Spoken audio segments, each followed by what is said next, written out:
अस्सलामु अलैकुम रहमतुल्लाहि व बरकातुहू। नाज़रीन, उम्मीद करता हूँ आप लोग ईमान और सेहत की सलामती के साथ होंगे। आज की हमारी वीडियो का मौजू बहुत अहम है। अगर आप वीडियो में हमारे साथ आखिर तक रहेंगे तो वीडियो में बहुत कुछ मिलेगा। दोस्तों, गुजारिश है वीडियो को लाइक और शेयर करना बिल्कुल ना भूलिएगा, और अगर आप नए हैं तो हमारे चैनल को सब्सक्राइब भी लाजमी कीजिएगा। हमारा धर्म, सनातन धर्म अभी तक जीवित क्यों है जानते हैं? क्योंकि ये कभी मर ही नहीं सकता। क्योंकि सनातन धर्म एक ऐसा धर्म है जिसका ना कोई आदि है ना कोई अंत है। और मदरसे छाप मदनी साहब को मैं एक और बात बता दूं कि आपने क्या कहा, इस्लाम धर्म सबसे पुराना है। मैं यही आपको काट रही हूँ, इस्लाम धर्म नहीं मजहब है। अब धर्म और मजहब में अंतर क्या है? धर्म उसे कहते हैं जो परमेश्वर ईश्वर के द्वारा बनाया गया हो, जिसको ना हमने कभी देखा है ना कभी सुना है, लेकिन उसे महसूस कर सकते हैं, मूर्ति के रूप में उनके स्वरूप को देख सकते हैं। और मजहब का अर्थ होता है जो इंसानों द्वारा बनाया गया है, जो कि इस्लाम है। अब मैं एक बात बता दूं, अल्लाह हर जगह है, कण कण में है, तो फिर क्या ये जो आप अल्लाहू अकबर बोल के जेनोसाइड करवा रहे थे वो अल्लाह का आदेश था क्या? आप तो अपने अल्लाह को बदनाम कर रहे हो। अगर वाकई में मानते हो तो जगह जगह पे आपको कहाँ पे जय श्री राम नारे लगाते हुए किसी मुसलमान के सर काटते हुए मिल गए? आपको तो हर जगह अल्लाहू अकबर नारे लगाते हुए किसी हिंदू का सर काटते हुए मिल जाएंगे, कहीं हिंदू का बलात्कार करते हुए मिल जाएंगे। इसका मतलब तो यही हुआ है कि आप अल्लाह के आदेश, यानी कि अल्लाह आपके कण कण में है, तो अल्लाह आपको आदेश देते हैं कि जाओ अपने काफिरों को मारो। अकॉर्डिंग टू योर कुरान कि अगर कोई काफिर है तो आप उसे मारो, यानी कोई मूर्ति पूजक है तो आप उसे मारो, घेरो। तो काफिर कौन बचा? हिंदू? काफिर और है कौन? मुझे वही तो जानना है कि मुझे एक बात स्पष्ट करें कि आखिर है कौन ये काफिर, और क्यों इतनी तकलीफ? मतलब हमारे लोग हैं, मतलब हमारे इसमें से कोई राजपूत, कोई ब्राह्मण, कोई वैश्य, कोई शूद्र, आज ये नौबत आ गई है कि ये अपने ही पिताजी को मारना चाह रहे हैं जिनसे उन्होंने जन्म लिया है।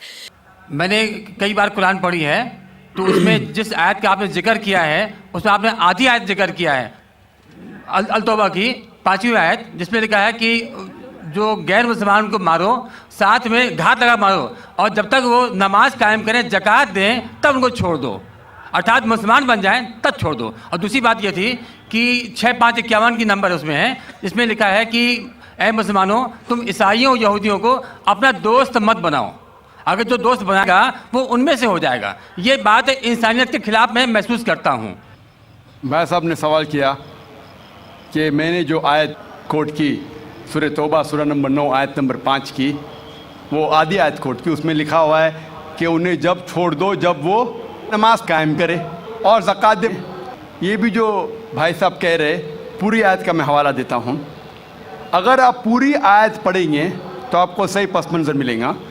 जैसे मैंने कहा था मेरी तकरीर में, हवाला तो दिया, आयत नंबर 5 में लिखा है सूरह तौबा सूरह नंबर 9 में कि अल्लाह सुब्हाना व तआला मुशरिकीन मक्का को 4 महीने का वक्त देते सुधरने का, वरना ऐलान जंग। और जंग के मैदान में लिखा हुआ है कि जहाँ भी आप मुशरिकों को पाएंगे उनका कत्ल करो। Wait for them in every stratagem of war, उनका इंतज़ार करो और मैदान जंग में उनका कत्ल करो।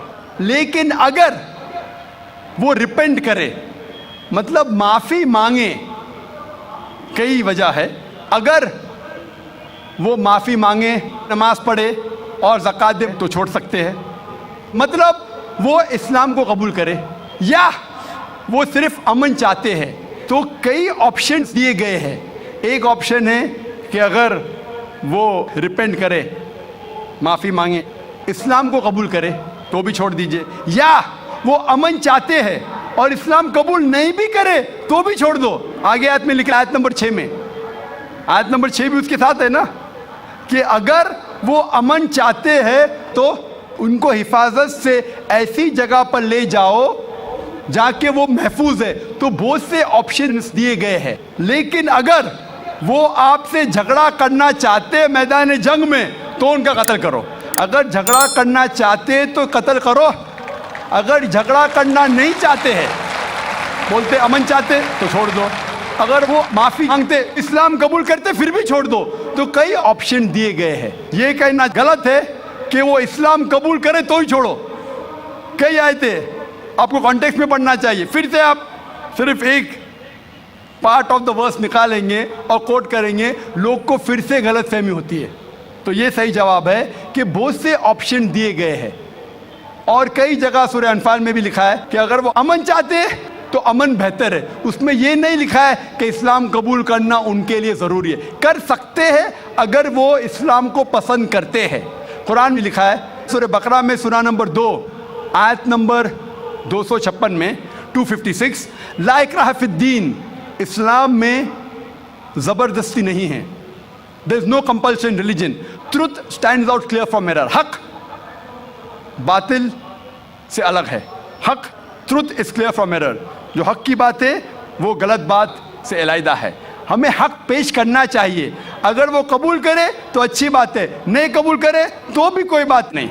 और कई ऐसे आयतें हैं कुरान की, सूरह काफिरून भी है सूरा नंबर 109, जिसमें लिखा गया है कि कह दो काफिरों से जो लोग इस्लाम को झुठलाते हैं, हम वो चीज़ की इबादत नहीं करेंगे जो आप करते हैं या जो आप चाहते हैं, ना आप उनकी इबादत करते हैं जिसको हम मानते हैं, ना हम आप जिसे कहते हैं उसकी इबादत करेंगे, ना आप करेंगे हम जिसे कहते हैं। लकुम दीनुकुम वलियद्दीन, आपके लिए आपका दीन, हमारे लिए हमारा दीन। तो हमारा फ़र्ज़ है कि सच्चाई लोगों तक पहुंचाओ। पहुंचाने के बाद अगर वो मानते हैं तो अल्हम्दुलिल्लाह, अच्छी बात है। नहीं मानते तो भी अल्हम्दुलिल्लाह, तो भी कोई बात नहीं, हमको सवाब मिलेगा। हमें हक बात करने का सवाब मिलेगा, चाहे वो माने या ना माने। तो हमारा फ़र्ज़ है कि अच्छी बातें करे, चाहे इंसान माने या ना माने। तो यही कई आयतों में आप पढ़ेंगे और पस मंज़र में देखते हैं, कॉन्टेक्स्ट में देखते हैं, तो ये लिखा है। आप कुछ सेकंड क्वेश्चन पूछे थे, आपने कुछ और भी सवाल पूछे थे, आप ज़रा। 6551 नंबर जी, 6551 आयत नंबर दिया था, उसका आपने जिक्र नहीं किया। 6551 जिसमें लिखा हुआ है कि ए ईमान लाने वालों, तुम ईसाइयों या यहूदियों को अपना दोस्त मत बनाओ। भाई साहब ने सवाल, ये आयत सीमित है या असीमित है?